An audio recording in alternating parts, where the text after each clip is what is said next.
नमस्कार, एस्ट्रो तक में आप सबका बहुत बहुत स्वागत है। मैं हूं प्रवीण मिश्र। बहुत सारे लोगों ने ये सवाल भेजा है, बहुत सारे लोगों के मन में ये संदेह है, ये सवाल उठता है कि जो लोग अपने पितरों का श्राद्ध नहीं करते हैं पितृपक्ष में, तो क्या उनके पूर्वज नाराज हो जाते हैं और संतान को श्राप देते हैं?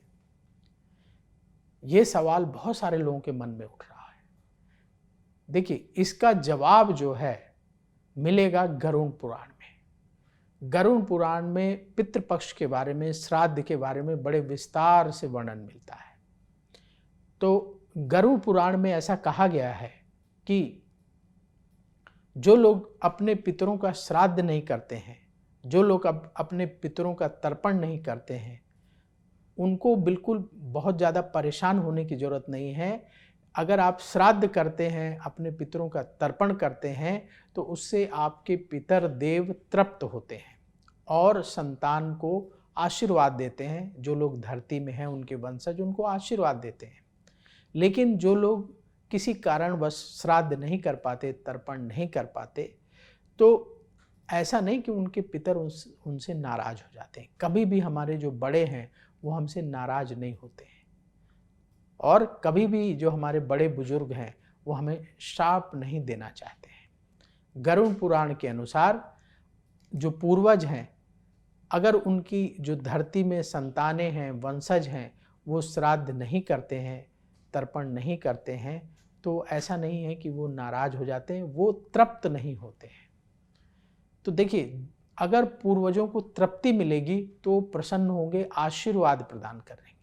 लेकिन अगर तृप्ति नहीं मिलेगी तो आशीर्वाद में कुछ जो है कमी रह सकती है। वो उतने जो है खुश होकर के आशीर्वाद नहीं दे पाते हैं, क्योंकि उन्हें तृप्ति नहीं मिलती है। वैसे जो भी हमारे पूर्वज हैं वो हमेशा अपने वंशजों की तरक्की चाहते हैं, उनके उज्जवल भविष्य की हमेशा कामना करते हैं। लेकिन पितृपक्ष में अगर उनके वंशज उनके निमित्त तर्पण करते हैं, श्राद्ध करते हैं, तो इससे उन्हें तृप्ति मिलती है। इसीलिए पितृपक्ष में हमें अपने पूर्वजों को याद करना चाहिए, उनके निमित्त तर्पण और श्राद्ध करना चाहिए, ताकि उन्हें तृप्ति मिले, वो प्रसन्न हो और प्रसन्न होकर के आशीर्वाद दें। अगर आप श्राद्ध नहीं करेंगे, तर्पण नहीं करेंगे, तो ऐसा नहीं कि वो बहुत नाराज हो जाएंगे, थोड़ा सा दुखी होंगे, और फिर भी जो है आपको ऐसी कोई ऐसा श्राप नहीं देंगे। लेकिन तृप्त न होने की वजह से आपको उतना आशीर्वाद नहीं मिल पाएगा जितना उन लोगों को मिलेगा जो लोग अपने पूर्वजों के निमित्त श्राद्ध करते हैं, तर्पण करते हैं। तो इसीलिए जो लोग चाहते हैं कि उन्हें जीवन में अच्छी सफलता मिले, उनके जीवन में सुख शांति रहे, उन्हें पितरों का आशीर्वाद प्राप्त हो, उन लोगों को अपने पूर्वजों का, अपने पितरों का श्राद्ध अवश्य करना चाहिए। इस बात के भय से नहीं करना चाहिए कि आपके पूर्वज आपसे नाराज हो जाएंगे, आपको श्राप दे देंगे, इस भाव से नहीं करना चाहिए। अपने पूर्वजों के प्रति श्रद्धा प्रकट करने के लिए, अपने पूर्वजों को याद करने के लिए, उनके प्रति प्रेम भाव रखने के लिए हमें श्राद्ध और तर्पण करने की आवश्यकता है। तो गरुड़ पुराण में स्पष्ट रूप से लिखा हुआ है कि कभी भी कोई पितृ, कभी भी कोई पूर्वज अपने संतानों से नाराज नहीं होते हैं। इसलिए आपको परेशान होने की ज़रूरत नहीं है। बस अगर आप चाहते हैं कि आपके पूर्वज तृप्त हों, प्रसन्न हों, आपको अच्छा आशीर्वाद प्रदान करें, तो इसलिए आपका धर्म है कि आप अपने पूर्वजों के निमित्त पितृपक्ष में श्राद्ध करें, तर्पण करें। लेकिन अगर किसी कारणवश ऐसा नहीं कर पाते हैं तो बिल्कुल भी परेशान मत होइएगा कि आपके पूर्वज नाराज हो जाएंगे और आपको श्राप दे देंगे।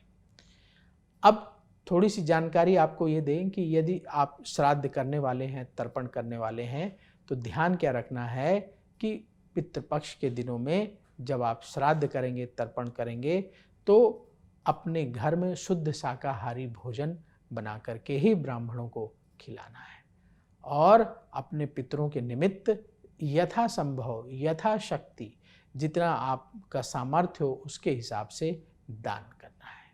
तो जितना सामर्थ्य अलाउ करे उसी हिसाब से करिएगा, कोई ज़्यादा करने की ज़रूरत नहीं है। पितृ कभी ये नहीं कहते हैं कि आप उधार लेकर के, पैसों की कमी है तो आप किसी से लोन लेकर के पितृपक्ष में तर्पण और श्राद्ध करिए। जितना आपका बजट अलाउ करता है, जैसे मान लीजिए आपके पास पैसे की कमी है तो एक ब्राह्मण को बुला लीजिए, तर्पण कर लीजिए, श्राद्ध कर लीजिए, उनको कुछ दक्षिणा दे करके प्रेम पूर्वक विदा कर दें। यदि आपके ऊपर ईश्वर की कृपा है, धन ठीक ठाक है, तो आप जो है 3 ब्राह्मणों को बुलाइए, 5 ब्राह्मणों को बुलाइए, 11 ब्राह्मणों को बुलाइए, जैसी आपकी सामर्थ्य हो उस हिसाब से पितृपक्ष में ब्राह्मणों को भोजन कराना चाहिए, अपने पितरों के निमित्त श्राद्ध करना चाहिए। तो सामर्थ्य के ऊपर ये निर्भर है कि आप कितना जो है उसमें धन खर्च करते हैं।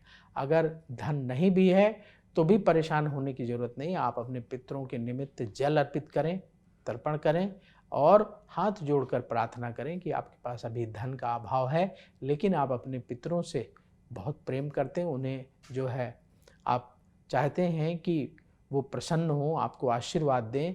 आप बड़े प्रेम से जो भी मन में भाव आएँ तो आप अपने पितरों के चरणों में निवेदन करिए, वो अवश्य प्रसन्न होंगे और आपको आशीर्वाद देंगे, कभी श्राप नहीं देंगे और आपके जीवन में खुशहाली बढ़ती चली जाएगी।